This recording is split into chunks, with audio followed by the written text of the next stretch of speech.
You know those people who say, invest in yourself? Yeah, you took that a little too literally.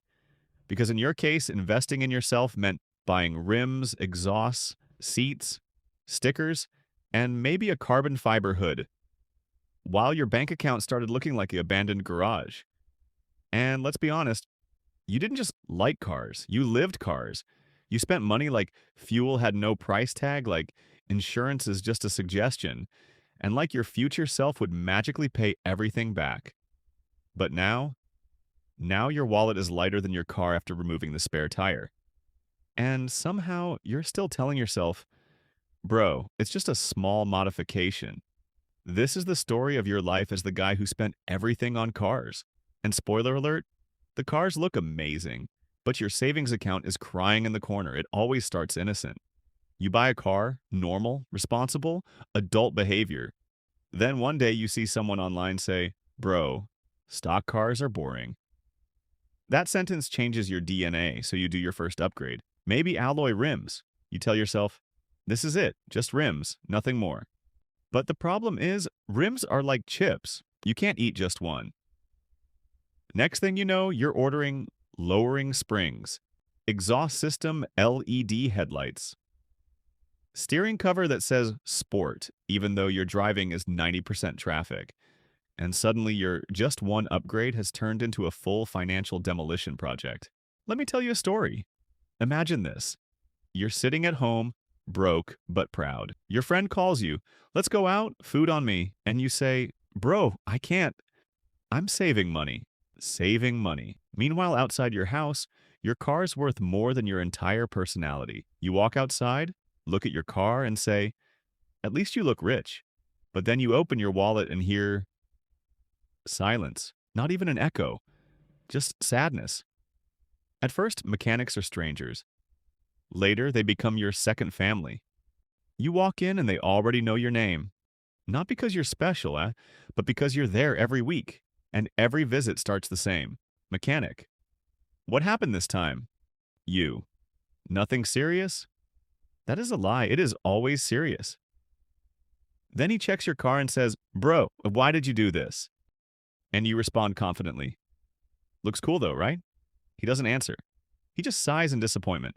This is the most dangerous phase. You think you're done. Car looks good.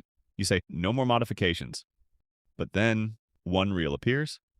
A car with neon lights, engine sound, cinematic edits. And suddenly your brain says, bro, your car is incomplete.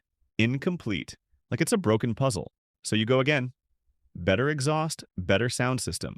Interior lights, steering upgrade. Random sticker that says, powered by passion. And now your car looks like a dream. But your bank account looks like a nightmare. Here's the funny truth. You don't even need half the stuff you buy, but cars give you something addictive. Attention. Respect, you think. Identity. And that 3 seconds of happiness when you rev the engine, but that happiness is expensive. Very expensive. Because after the excitement fades, reality hits. Insurance due fuel cost rising, and your friend asking for a loan while sitting in your modified car. Awkward silence intensifies. Let's imagine a very real situation. You finally finish your dream build. You take it out at night, music loud, windows down, feeling like a movie character. You stop at a signal. Next to you is a guy in a completely stock car. He looks at your car. You look at him. You feel superior. But then he pulls out a sandwich, a full meal, and you realize you spent your food money on LED lights that you only see at night. That sandwich suddenly looks like luxury? Let's be honest. Car enthusiasts don't go broke all at once. It's slow, it's sneaky. It starts like, I'll just skip one outing. I don't need new shoes. I can eat at home. And ends like, checking bank balance before buying fuel. Calculating mileage like NASA engineers avoiding friends because I'm busy. You are not busy, you are broke.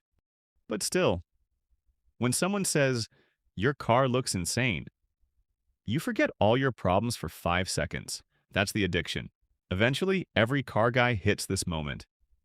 You sit alone at night, you look at your car, and you think, did I build a car or did I destroy my savings? Then your car starts sounding like a broken speaker, and your wallet starts echoing louder than your exhaust, but even then, you don't regret it fully. because deep down, you loved every second of it. So what's the lesson in all this? It's simple. Loving cars is not the problem, but spending everything on cars without balance, that's where reality hits hard. Enjoy your passion, modify your car, live the dream, but don't forget the life outside the garage. Because at the end of the day, a cool car won't fix an empty wallet, and trust me, your future self will thank you more for savings than spoilers. If you enjoyed this video and you related even a little bit, you're definitely not alone. There are thousands of people just like you, spending money on cars and pretending it's an investment. So hit that subscribe button for more funny, real-life self-improvement content like this. And comment below, what's the most unnecessary thing you ever bought for your car? I promise, we've all done worse. See you in the next video.